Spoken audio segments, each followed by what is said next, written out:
How to know who is stalking you on Facebook. What's up everyone? In today's tutorial, we're going to see if it is possible to see who has visited your profile recently on the Facebook application. But before getting started, make sure to head down below to give this video a quick thumbs up and hit the subscribe button as well. The first thing you have to do is open up your Facebook and now just tap on your profile section at the top right corner. Head over to your profile and if you have a normal profile, you just want to turn it into professional mode. So just tap on turn on professional mode, tap on turn on.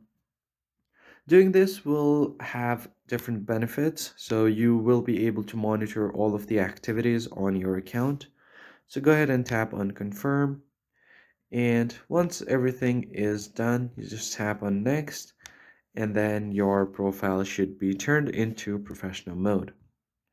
So go back to your profile now and then refresh your profile. You'll see a professional dashboard on your profile. Just tap on it.